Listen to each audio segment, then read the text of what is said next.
Bonjour David, bonjour Loïc. Bonjour Loïc. Je me mets bien au fond du canapé, je suis bien installé. Il fait chaud, j'ai eu du café. Yvan m'a même proposé de la galette des rois que j'ai décliné, non pas que j'aime pas ça, mais parce que je finis mon régime. Voilà. Donc on est vraiment bien accueillis au Geek Ferries. Moi je l'ai visiblement pas commencé mon régime. Mais Ça va. À 115 kilos. Ah quand même. Oui. Ah tu les fais pas hein. C'est la barbe.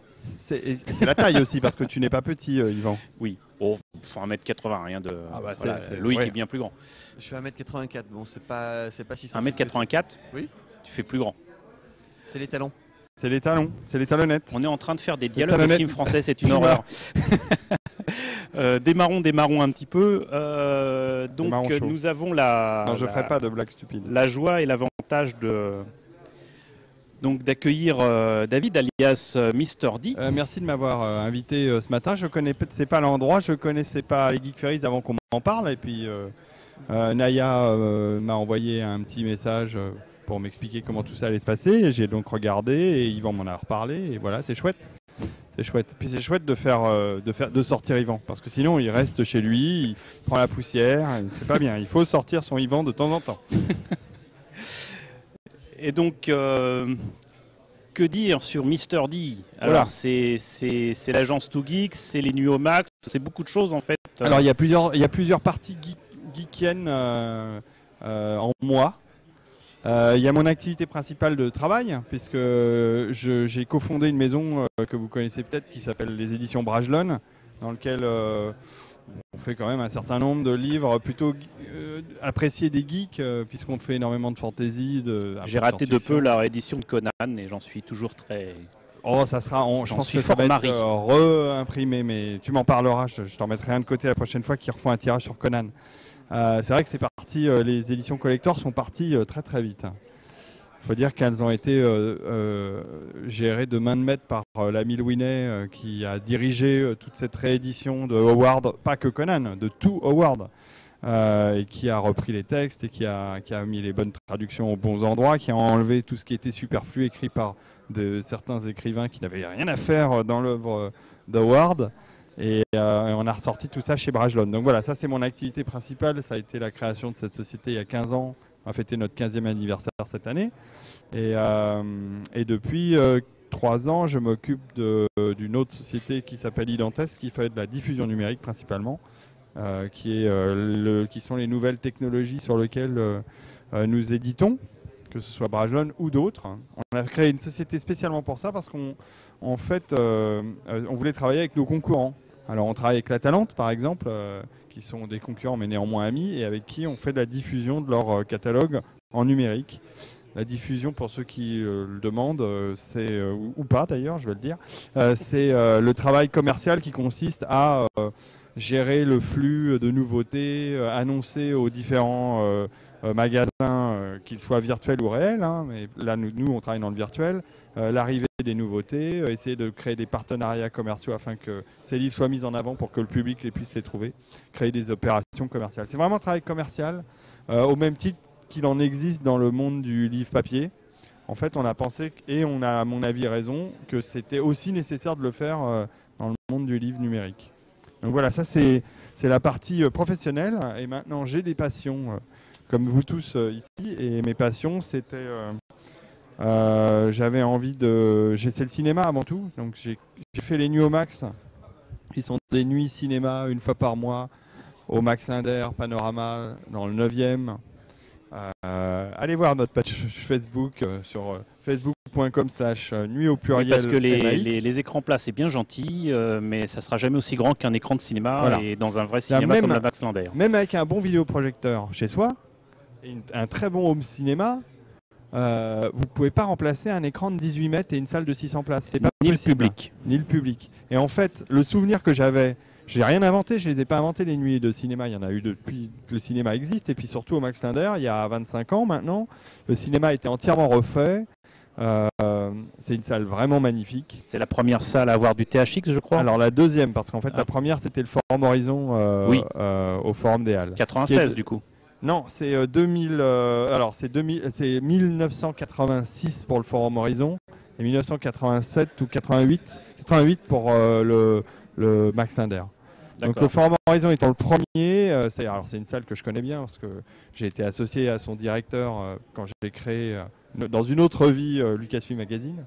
Et en fait, le THX, c'est Lemoine, le patron de ce groupe de cinéma indépendant, qui en montant le Forum Horizon a dit il nous faut un truc, il faut quelque chose de plus pour cette salle, parce que c'est pas une salle de plus à Paris, même si c'est un bel auditorium, c'est une place de une salle de 630 places, donc à peu près la même capacité que le Max Linder, un tout petit peu plus, mais à la différence du Max Linder qui est sur 3 niveaux, il y a 3 balcons, donc c'est une salle assez ramassée, on est assez proche de l'écran, quel que soit l'endroit où on se trouve dans la salle, enfin proche, tout est relatif, hein, on n'est pas le nez collé à l'écran, mais le Forum Horizon c'est une salle en pente, et quand on était tout au fond de la salle, on avait une perspective lointaine de l'écran, quand on se mettait au premier rang, on en prenait évidemment pas la tête.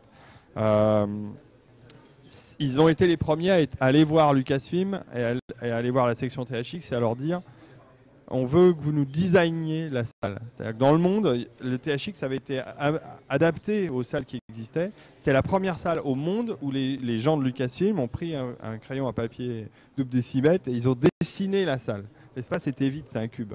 Ils ont dit voilà, de manière optimum, si on veut la meilleure salle au monde, voilà ce qu'on va dessiner. Ils ont dessiner la pente, le positionnement des sièges, le positionnement de la cabine, l'installation des enceintes évidemment, de tout le système crossover THX. Et quand ils ont fait les tests, quand ils ont mis en route le truc, c'était dégueulasse. Comme quoi, on a beau être des ingénieurs de très haut niveau, mais de rêver d'un truc, et ben ils ont mis en route, ils avaient un espèce de bruit de claquement horrible. Et en fait, il y avait une répercussion du son de certaines fréquences sonores qui venaient claquer sur le sol du bas de la salle et qui venaient rebondir sur le plafond. Ça donnait un claquement abominable. Et donc, ils ont pallié ça en mettant des lames de métal. Je ne sais pas si elles existent encore, je pense qu'elles sont restées parce que la salle a été rachetée par UGC, entièrement refondue par UGC, qui l'ont massacrée, hein, on peut le dire, ces bandes de connards. Mais et donc, si vous allez à la salle 1 du GC Cité Ciné-Léal, vous verrez en bas, normalement au plafond, il y a toujours ces espèces de lames de métal inclinées qui sont là pour couper les réverbérations sonores qui gâchaient la qualité acoustique de la salle. Aujourd'hui, ça reste c'était en tout cas une très grande salle de cinéma. Et donc pour revenir sur le Max Linder, ce qui est formidable, moi je me rappelle en tout cas toujours avec émotion de cette première soirée à laquelle j'avais été convié par nos amis communs de mos5.com. Ah oui, la nuit rétro gaming. Non, c'était pas la nuit rétro gaming, c'était avant que je te contacte, enfin que je vienne te voir pour te parler des nuits Miyazaki. Ouais. C'était la nuit Evil Dead. Ah oui, qui a été alors pour le coup. C'est une de mes grosses surprises dans les Nuits au Max. C'est une des premières qu'on a faites. Ça doit être la 3e, je crois, ou 4e. Et la première étant Retour vers le futur. Voilà, c'était important. Retour vers le futur, décembre 2011. Juste 2 mois avant, j'avais fait une soirée avec une petite histoire autour de... Je crois qu'il y avait 1 ou 2 DeLorean. Ah oui, il y en avait 5.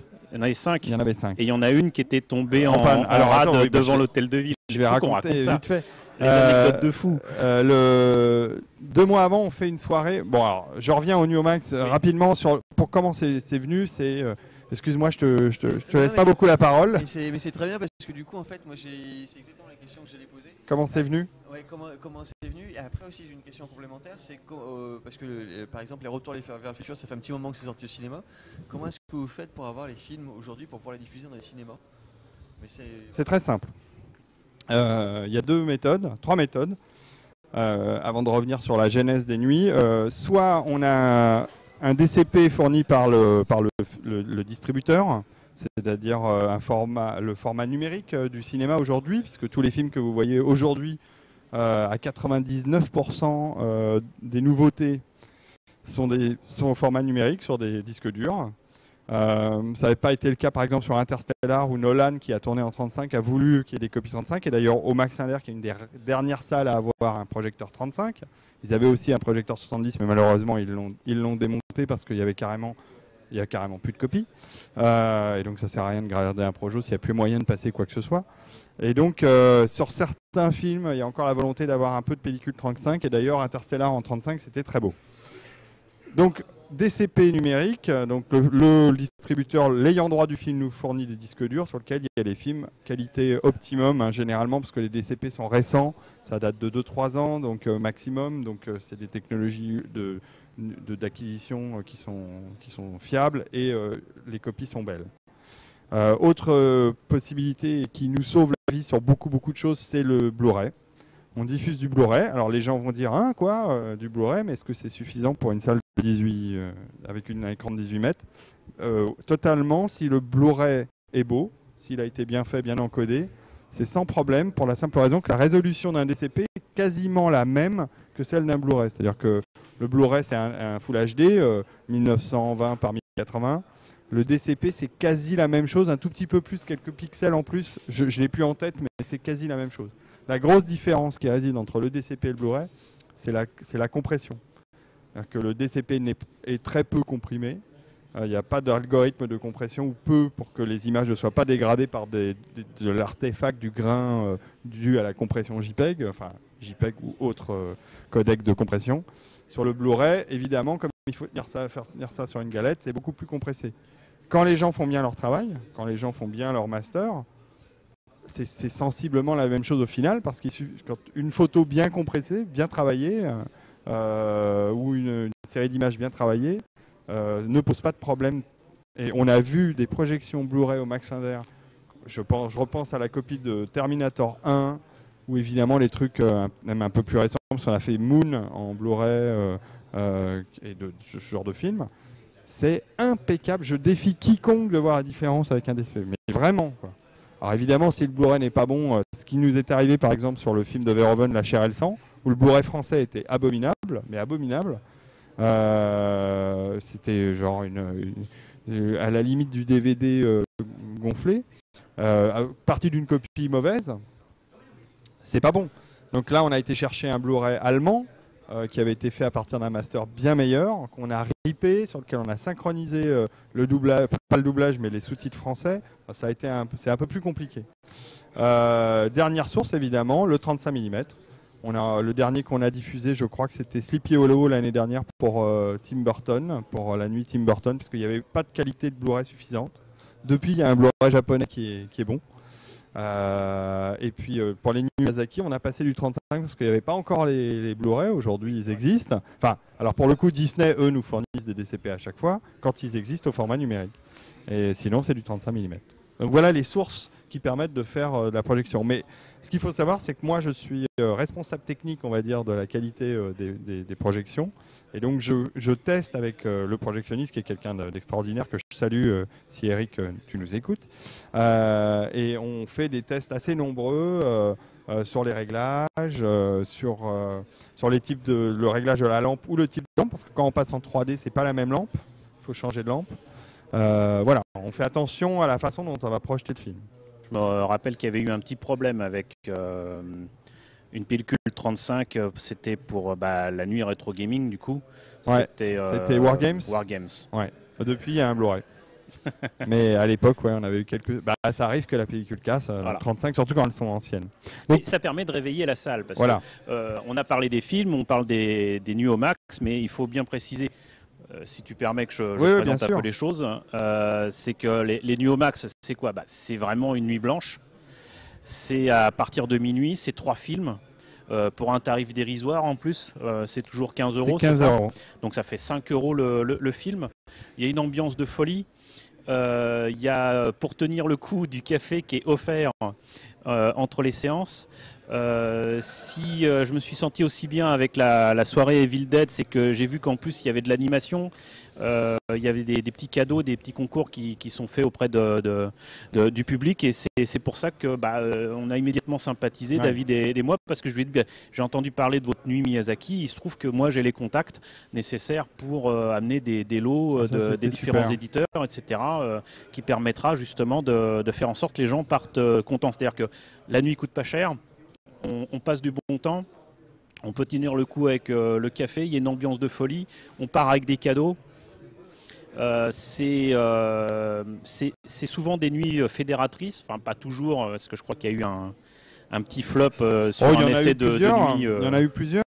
Bon, ce qu'il y a, c'est qu'aujourd'hui, ce qui est bien, c'est qu'on a une base de fans, ce qui fait que on est rarement en dessous de 150 personnes pour la nuit.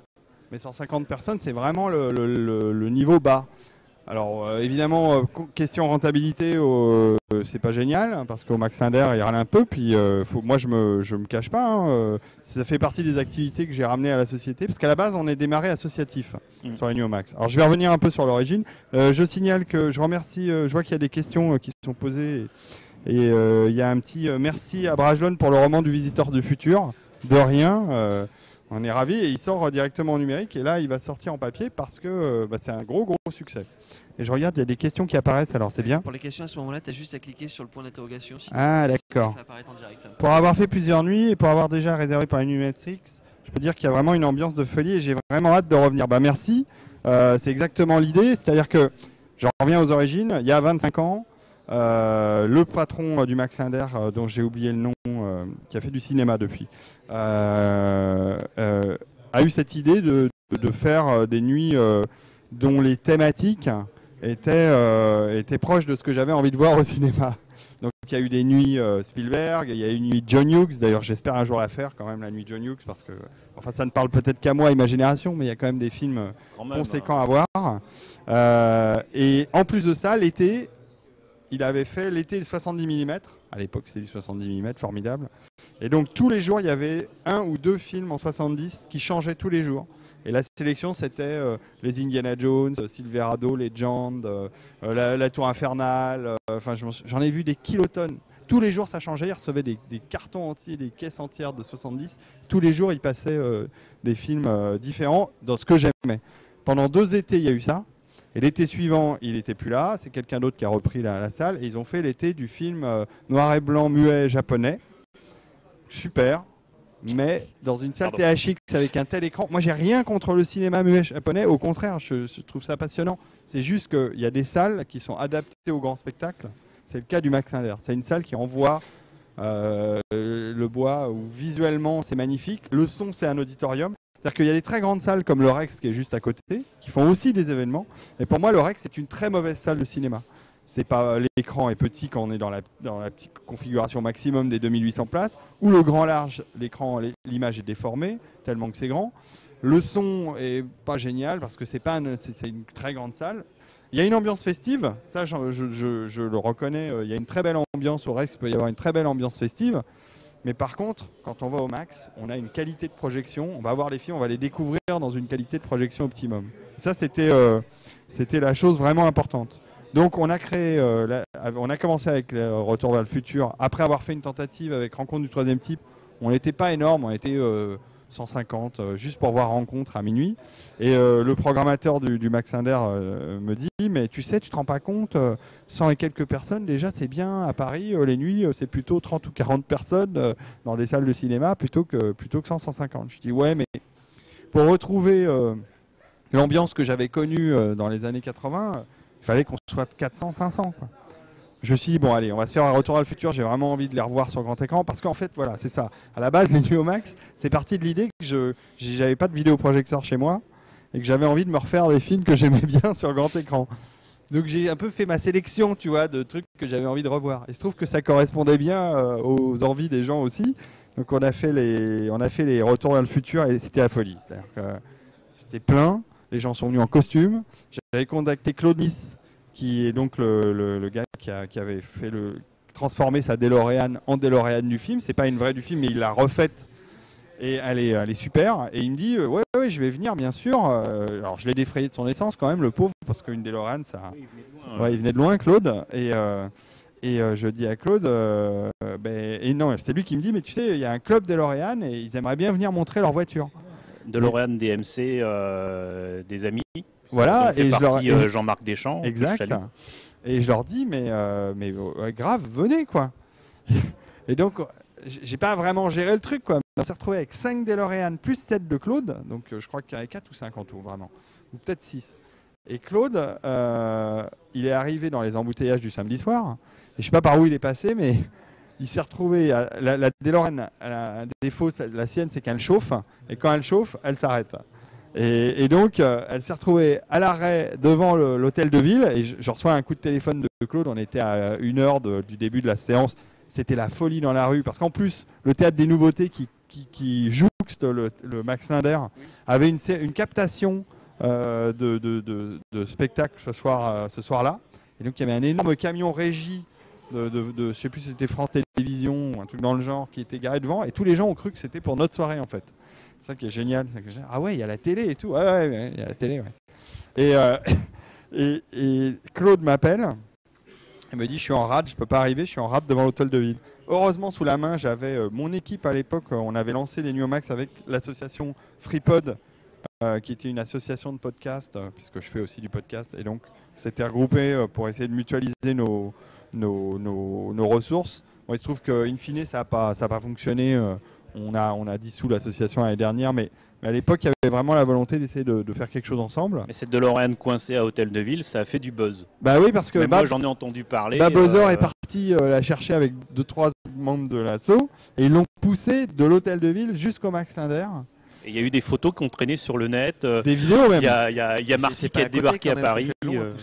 Ça fait, il y a bien 2 km. Ouais, c'est ça, il doit y avoir 1,5 km, 2 km. Il faut remonter la grande avenue qui longe Pompidou. Un petit peu plus quand même, moi je dirais plutôt 3 proche de 3, 4, ouais. Enfin, ouais, ils ont poussé et ils l'ont amené devant. Et c'était la folie, les gens hurlaient. Enfin, ça a été très très drôle. Et quand ils l'ont mis devant, après les gens se sont pris en photo devant la DeLorean du film, c'était super. Il y avait vraiment une ambiance, mais vous retrouverez ça dans les fins fonds du Facebook. Il y a des photos qui traînent sur le net en effet et des films, et c'était vraiment un très bon souvenir. Donc, fort de cette expérience, on a fait la nuit Evil Dead après, c'était fin février, et je me disais Evil Dead c'est quand même moins grand public, c'est moins ça va moins plaire aux filles. Il est clair que les nuits qui sont les plus remplies sont ce que j'appelle les nuits Monsieur Madame. C'est-à-dire les nuits où Monsieur peut venir avec Madame ou inversement Madame peut venir avec Monsieur. Et les nuits qui sont plus garçons ou plus que filles, puisqu'on en a fait une aussi comme ça, ça se remplit moins, clairement, puisque ça ne concerne que la moitié de la race humaine. Donc en fait, ça marche moins bien. Et Evil Dead, je me suis dit ça va pas fonctionner ou moins bien, et en fait ça a cartonné parce que je pense qu'encore une fois les gens avaient envie de le revoir comme moi j'avais envie de le revoir sur grand écran, et c'est culte, vraiment culte Evil Dead. Oh, c'est surtout qu'en plus avec la nuit précédente les gens en ont entendu parler, se sont dit tiens on va voir ce que ça donne, c'est quoi, c'est Evil Dead, il y a longtemps que je l'ai pas vu, je viens. Ce que ça donne, voilà. Et on va la refaire je pense un jour ou l'autre Evil Dead, parce que là on a prévu de refaire Back to the Future évidemment en octobre pour les 30 ans pardon, de Retour à le futur, et l'arrivée de Marty dans le futur.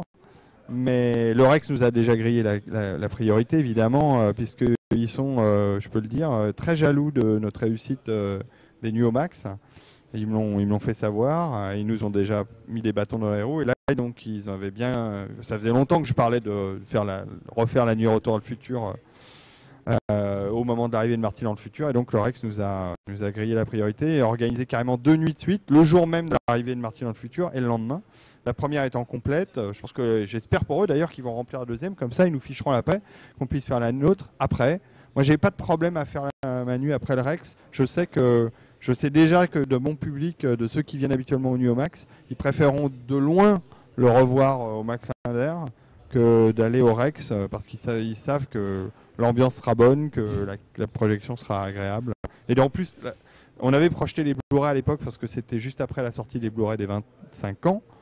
On aura c'est sûr des DCP pour la prochaine nuit. Mais tout cela reste quand même positif, parce que même s'il y a concurrence et bâton dans les roues, moi ce que je note c'est que du coup, loin de rester chez soi plongé devant un écran plat, les gens, les jeunes, j'allais dire, parce que nous on est vieux, voilà, oui, se déplacent plus volontiers qu'on ne le croit, et ça c'est aussi quelque chose qui me plaît beaucoup avec les Nuits au Max, c'est que c'est pas réservé qu'aux vieux débris comme nous, loin de là. Et c'est une expérience cinéma à vivre. C'est exactement ça. J'avais un petit peu peur que ce soit un petit peu trop proche, je sais pas moi, d'une ambiance hors picture show. Ouais, non. Avec moi j'ai vécu dans les années 80. Mais c'était bien. Une ou deux soirées, c'était quand ça s'appelle déjà à côté d'Album. Le Mutualité. Ah oui. Maubert Mutualité. Je ne sais pas si la salle existe encore. Enfin, j'avais vécu des soirées comme ça où j'ai vu, d'ailleurs, je crois que c'était en 88 ou 89, le film d'Uro Tsukidoji pour les fans d'animation japonaise. Et ça avait été précédé par un film que je n'ai jamais revu depuis, de La créature du marais. Ah ouais. Parce que mine de rien, il y a un film de La créature du marais. Et sincèrement, c'est pas que j'ai été déçu par la soirée en question, mais je me disais, c'est quand même, excusez-moi du terme, franchement le bordel. Les gens étaient là, pas pour les films, mais pour une ambiance. Voilà. Et je me disais, plus jamais ça. Et finalement, au Max Linder, c'est un entre-deux. C'est-à-dire que les gens savent se tenir pendant le film. On est un public excellent. Hein. Voilà. Je veux dire, les gens sont respectueux. Ils viennent vraiment pour voir les films. C'est-à-dire qu'ils restent jusqu'au bout. Généralement, je me dis, allez, après le deuxième film, ils vont rentrer chez eux, ils sont fatigués. Non, ils restent jusqu'au bout. Et c'est pas uniquement parce qu'on sert gratuitement le petit déjeuner après.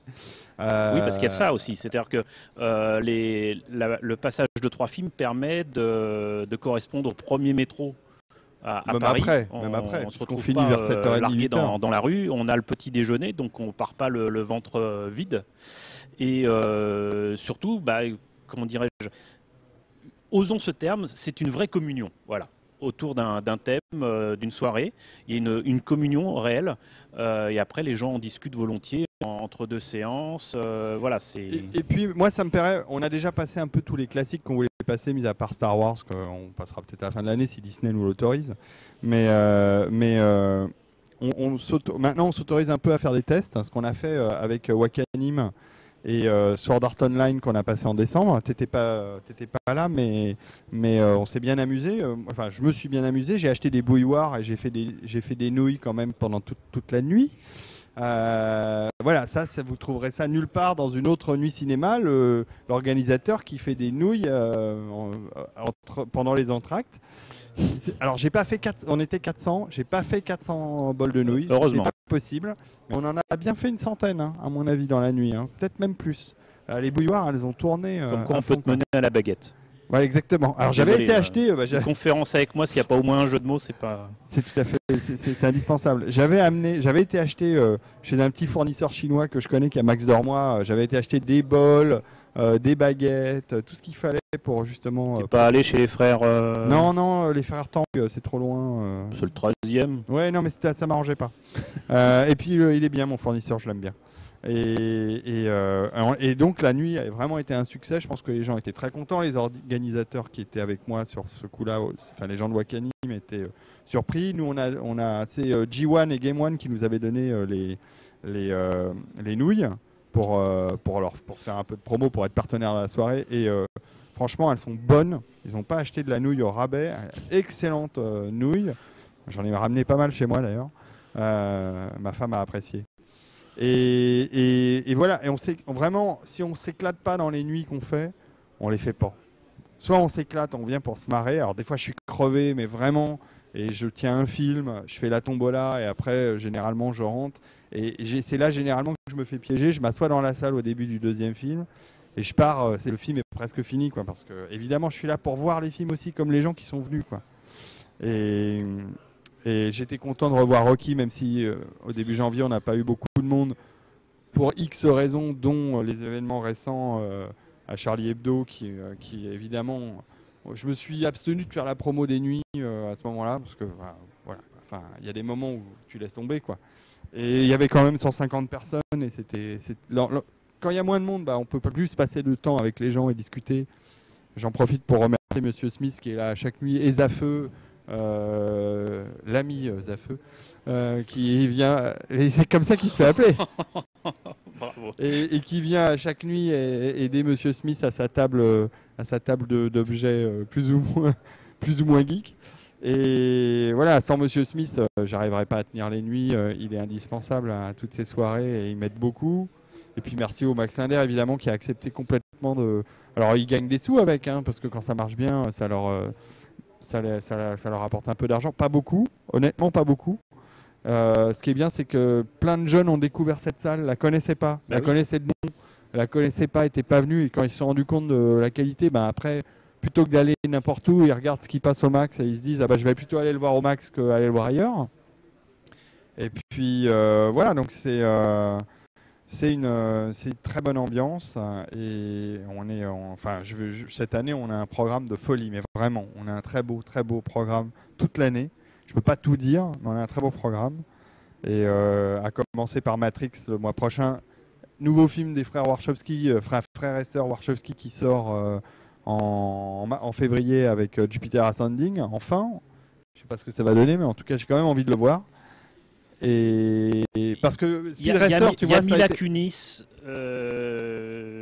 voilà, donc j'irai forcément le voir. Parce qu'il y a Speed Racer, qui est le dernier film en date. Il n'y avait pas Mila Kunis, donc Speed Racer, c'est pas. Mais moi, j'aime bien Speed Racer. Enfin, je suis peut-être un des seuls, mais je trouve que c'est un film qui a été bâché inutilement. Je trouve qu'il y a plein de bonnes idées, que visuellement c'est très ambitieux, que c'était un film compliqué et moi je le trouve vachement bien. Le souci, c'est comme d'autres films qui sont sortis en France pour parler un petit peu d'adaptation live de légendes animées japonaises.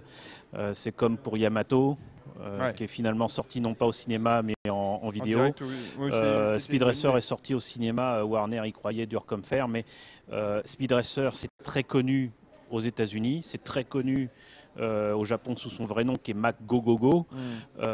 Pour la petite histoire, Speed Racer c'est un peu le Goldorak américain, puisqu'en fait la série est passée quelques mois après le Japon aux États-Unis.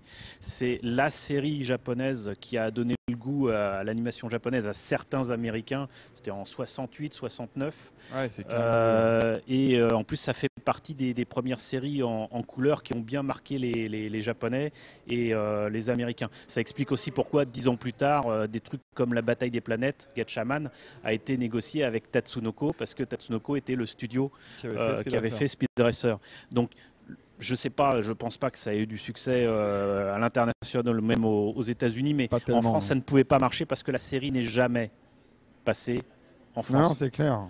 Voilà, on a eu quelques épisodes sur des cassettes, c'est compliqué. Mais c'est vrai qu'il y a, justement, les Nuits au Max, c'est quand même l'occasion de redécouvrir des films dans un contexte différent, dans un thème, et puis d'être, voilà, qu'on aime ou qu'on n'aime pas, c'est des expériences à vivre. On parlait tout à l'heure de la nuit des rétro gaming, si tu me permets de revenir un petit peu là-dessus. Avec des amis d'Emo5.com, je me suis rendu compte que certains de leurs membres n'avaient jamais vu Tron. Ils sont sortis de là, ils ont dit ouais, c'est nul. Mais ils ont compris le contexte. Et au moins ils l'ont vu. Et puis dans les conditions du cinéma. Parce que rien ne m'énerve plus que des gens qui jugent un film après l'avoir vu. Je suis désolé, mais sur petit écran. Et éventuellement téléchargé dans un format qui est un peu dégueulasse. Je n'en parlerai même pas. Ou vu en streaming. Ça peut être encore pire. mais Tron, pour le coup, alors le Blu-ray de Disney est absolument extraordinaire de qualité. Et d'ailleurs, la projection qu'on en a faite au Max Linder, pour moi, j'ai redécouvert encore une fois des Tron. Détails, la qualité d'image est sensationnelle. Ce film est sensationnel. Alors après, on n'aime pas le rythme, l'histoire ou quoi que ce soit, mais c'est une tuerie. C'est un film totalement intemporel visuellement, parce qu'il a pris un parti pris précis à une époque, à un instant T. Et ce parti pris, mine de rien, les gens s'en rendent pas compte réellement, mais ça a influencé toute l'imagerie informatique encore aujourd'hui. C'est-à-dire que c'est l'étalon qui a servi à plein de choses, des détails auxquels on ne pense pas. Mais les bruits de clavier, les bruits d'informatique, c'est parti de Tron. Et revoyez des films aujourd'hui, vous verrez que depuis 25 ans, 30 ans, les bruits d'informatique n'ont pas changé, c'est toujours les mêmes. Ils viennent de Tron. La visualisation du bit, de données, le oui-non, ces trucs-là, tout ça, ça a complètement figé.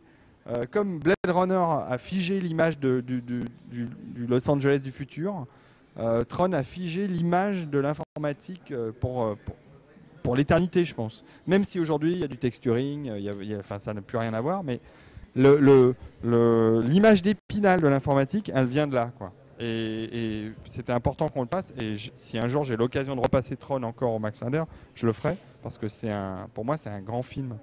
Et la nuit rétro gaming, c'était une nuit extraordinaire.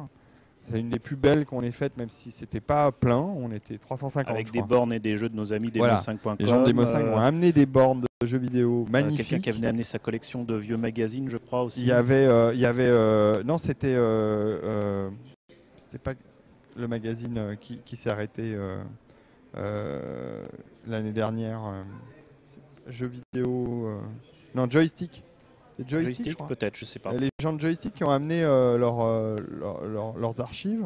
Enfin bon, il y avait beaucoup de monde et surtout on a joué à Bomberman sur un écran sur l'écran du Max. Ah, voilà, c'est quand même extraordinaire de jouer à un jeu vidéo sur un écran de cinéma. Quel jeu vidéo? Parce que c'est, comme le disait notre ami Douglas peut-être. Douglas, c'est le seul jeu au monde, donc sur Sega Saturn. Bomberman de Sega Saturn, c'est le seul jeu où on peut jouer en même temps à 10 joueurs. Il n'y en a pas d'autres.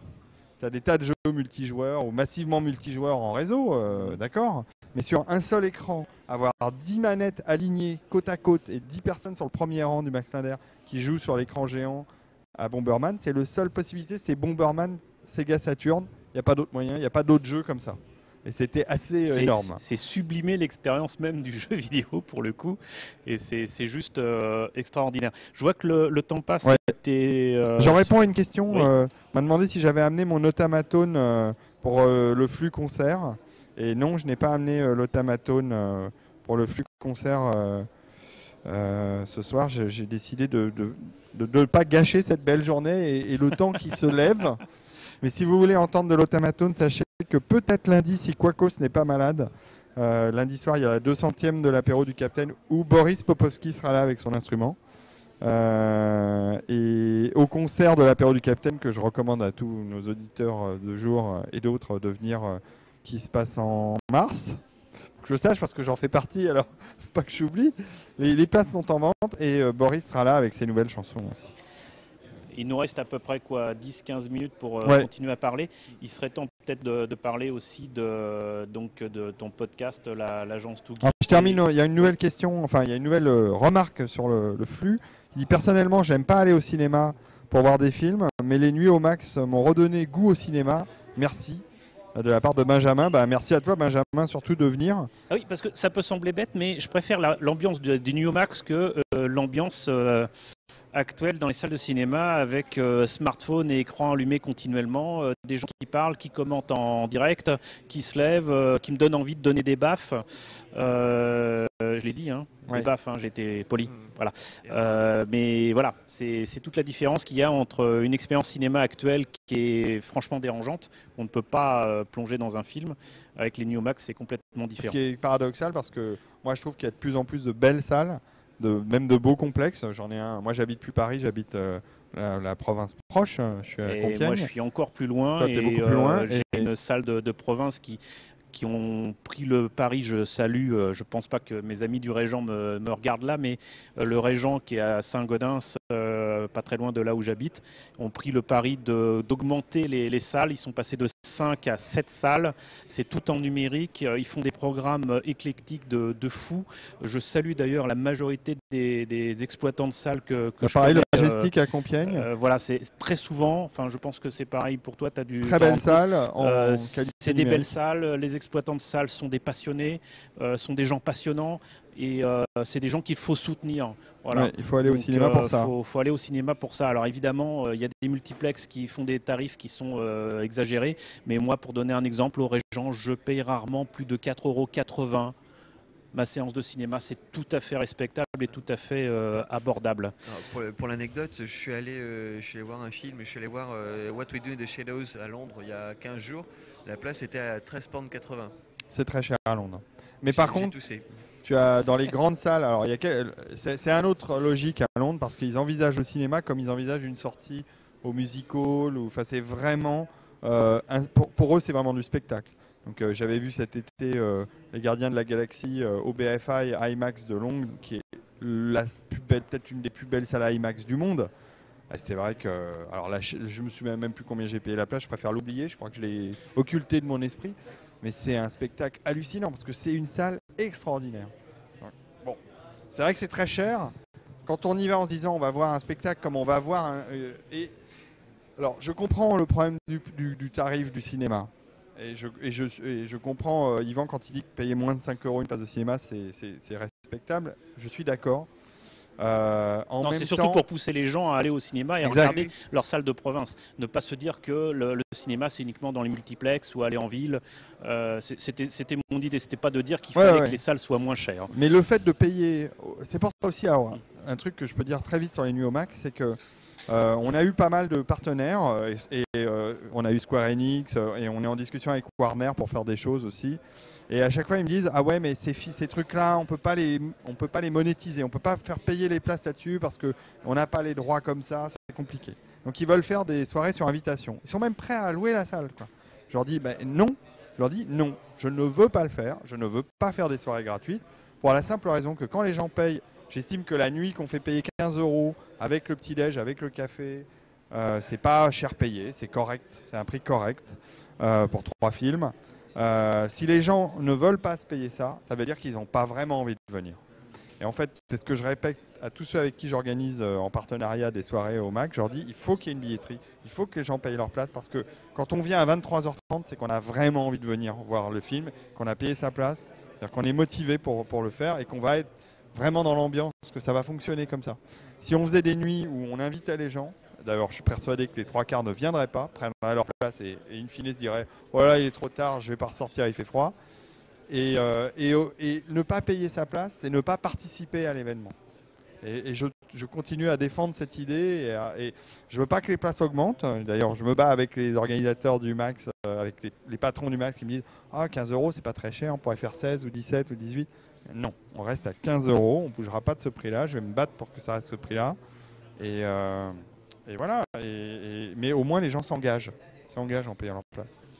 Il reste vraiment que quelques minutes. On en profite quand même pour parler de tes podcasts. Ouais. Je dis bien tes, parce qu'il y a l'agence Too Geek. Alors, il y en a un principalement qui est un peu endormi depuis Noël, parce que il y a eu les fêtes et tout, puis la reprise. Je ne m'y suis pas remis encore, mais en effet, on a fait pas mal d'épisodes depuis la rentrée. C'est l'agence Too Geeks. On a eu la chance l'année dernière d'être récompensé par le Golden Blog Awards du meilleur podcast. Donc, je remercie encore tous nos auditeurs qui en fait ont voté pour nous, ce qui nous a mis en tête des shortlistés et a attiré l'attention du jury. Et donc, avec la bénédiction du jury, nous avons eu cet award et j'en suis super fier parce que ça faisait 3 ans, on essayait de l'avoir. Parce que mine de rien, s'il y a une récompense à avoir dans le domaine, c'est celle-là. Il n'y en a pas d'autres sérieuses, on va dire. Celle-là est quand même assez sérieuse et même si elle n'est pas dotée, c'est la reconnaissance du travail. C'est vrai que depuis maintenant, on est dans la 4e année de l'agence Too Geeks. On bosse, hein. On a fait beaucoup d'heures d'émission. On a dépassé nos 50 épisodes. Et on va continuer parce que j'ai une équipe super, j'ai des gens qui m'entourent, que ce soit Monsieur Smith, encore lui à la technique, qui s'occupe du live, ou Lord Ton Père, qui fait partie aussi de l'apéro du Captain, ou alors l'apéro du Captain, qui est un autre podcast qui m'a donné envie de faire du podcast. C'est grâce à eux que j'ai eu envie de faire du podcast. Et donc Ton Père n'aime pas Brainstorm, mais je lui pardonne. C'est pas grave, il a d'autres qualités. Et alors Ton Père qui me suit dans cette aventure depuis le début. Il y a Herbie qui nous a rejoint récemment, qui a remplacé Docteur Non, qui faisait la science-fiction chez nous.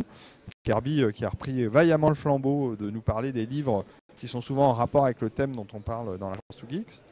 Il y a Nico qui nous a rejoint. Nico qui s'occupe des Geeksoin auquel tu étais la dernière fois et dont nous avions fait une émission qui est en ligne. Et il y a Post Carbone qui vient de temps en temps. Il y a d'autres gens qui viennent, qui sont moins réguliers, qui viennent de temps en temps, comme toi, Yvan, qui vient de temps en temps participer quand le thème est adéquat et quand tu es sur Paris. Enfin bref, on a une super équipe, on a une très bonne ambiance, on a généralement des invités qui sont intéressants. Voilà, donc allez, vous tapez Agence Too Geeks comme l'agence Too Risque, mais remplacez Risque par Geeks. Vous allez le trouver sans problème, il est sur iTunes, il y a le site sur lequel vous pouvez le télécharger en MP3, il y a un flux RSS MP3 pour ceux qui ont des Android ou des Windows Phone. Donc, et nos thèmes, c'est notre passion, notre curiosité en général. On va de l'économie à Doctor Who, en passant par des thèmes cinéma, mais des thèmes séries, des thèmes, séries, mais des thèmes, Il y a eu le jeu vidéo, évidemment. Il y a eu plein de choses. Enfin, il y a plein de choses. Allez voir, vous verrez. Puis il y a eu plein de beaux invités, dont Moebius, qui a fait sa dernière interview chez nous avant de disparaître, malheureusement. On a eu des gens comme Serge Brussolo, pour ceux qui aiment la SF littéraire. Eric Chahi pour le jeu vidéo, qui était venu nous présenter Dust à l'époque, c'était son dernier jeu. Eric, j'adore. Et puis d'autres, plein d'autres. Donc, et Yvan Westor, entre autres. Mais voilà, allez voir l'Agence Geeks. Et puis il y a un autre podcast, alors là, dont je ne suis pas à l'initiative, mais que j'accueille dans nos locaux au Studio B où on fait l'Agence Geeks, qui sont des amis, c'est Capture Mag, un podcast sur le cinéma, alors là purement cinéma, parce que l'équipe de Capture Mag a un blog, capturemag.net, sur lequel ils font des articles absolument passionnants. Ce sont non seulement des gens passionnants, mais des gens extrêmement pointus en cinéma, un peu trop pointus pour moi parfois, puisqu'il y a Rafik Djoumi qui s'occupe de Beats sur Arte. Alors Rafik, lui, c'est un personnage, mais il fait partie des gars, on a l'impression qu'il sait tout. Enfin, c'est même pas une impression, c'est il sait tout. C'est une encyclopédie. Voilà.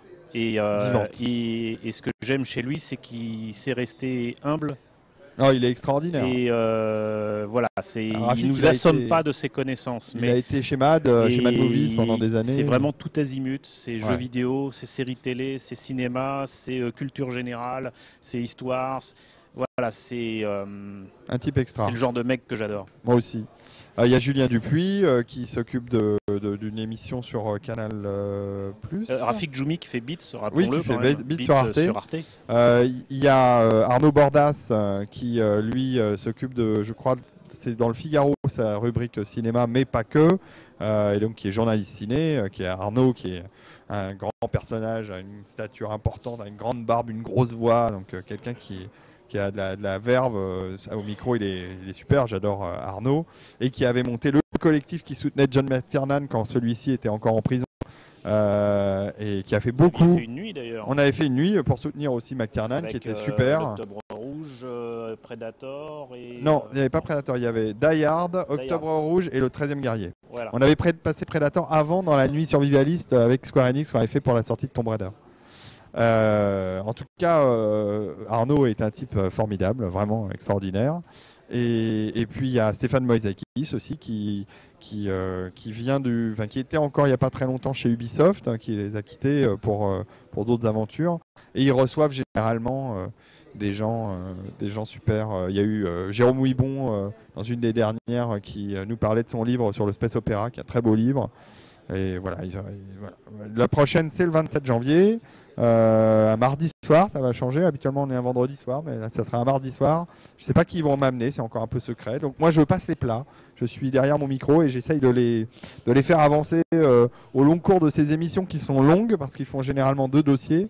Et donc c'est des émissions qui font 2h30, en gros 2 heures, 2h30. Donc c'est des grandes émissions. Pareil pour la TG, ce sont des longs podcasts. On prend le temps de discuter avec l'invité, de créer une ambiance en faisant des news un peu marrantes au début, et on met nos invités dans notre ambiance et dans notre état d'esprit, où on a plutôt envie de rire et de s'amuser, et d'avoir un regard un peu décalé sur ce dont on va parler. Et puis après voilà quoi. C'est comme ça qu'on... Ouais, mais il n'y a pas de nouvelles questions pour l'instant. Je crois que je les ai assommées là. C'est midi, ils sont partis manger. Ouais, ils sont partis manger. Ouais. Et il y a une bonne ambiance ici aussi. Voilà. Donc voilà, l'ATG, l'agence 2Geeks sur iTunes ou en MP3, et Capture Mag, pareil, sur iTunes et sur MP3. Et les replays vidéo, parce qu'il y a un live vidéo à chacune de ces émissions qui est géré par Monsieur Smith, sont sur une chaîne Dailymotion, Prodbox TV, et c'est géré par Monsieur Smith, et donc on peut revoir les lives des émissions, à savoir que la version MP3 est toujours un peu meilleure en qualité, puisque je les remonte. Je coupe pas de trucs dedans, mais je les remonte pour nettoyer des bruits de toussement, d'éternuement, des différences de niveau sonore. Enfin voilà, je retravaille un peu les épisodes. Donc quand ils sont mis en ligne, ils sont propres. Alors que les lives qui sont mis sur Prodbox sont vraiment la captation pure et dure de ce qui a été fait dans la soirée. Et généralement, les gens nous écoutent quand même. Enfin, alors ce qui est marrant, c'est que sur Capture, j'ai l'impression que beaucoup nous regardent sur le replay Ce qui n'est pas le cas de l'agence où les gens sont habitués à télécharger le MP3 et à l'écouter souvent dans les transports ou à le saucissonner au fur et à mesure pour l'écouter sur plusieurs jours. Est-ce que je me trompe en disant qu'il y a des chances qu'on vous voit en live à Geekopolis cette année comme l'année dernière? Il y a de grandes chances. J'ai vu la dernière Geeksoin où nous étions, j'ai croisé Cyril. Et il serait ravi de nous revoir cette année. Alors peut-être sur le stand Intel s'il y a un stand Intel. On ne sait pas si Intel va revenir à la Geekopolis cette année. Peut-être, c'est possible.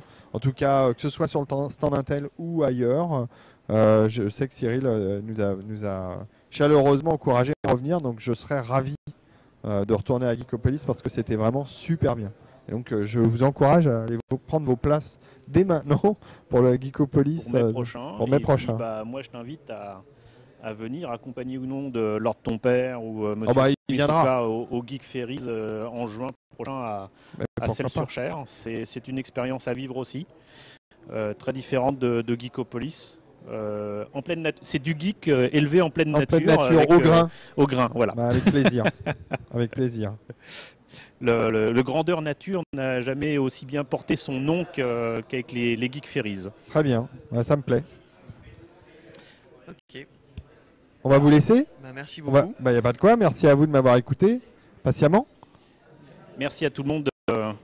On va laisser la place à une catapulte, je crois. Voilà, exactement.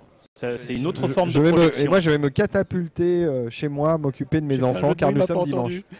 La catapulte, c'est une autre forme de projection. Oui, exactement. Ouais.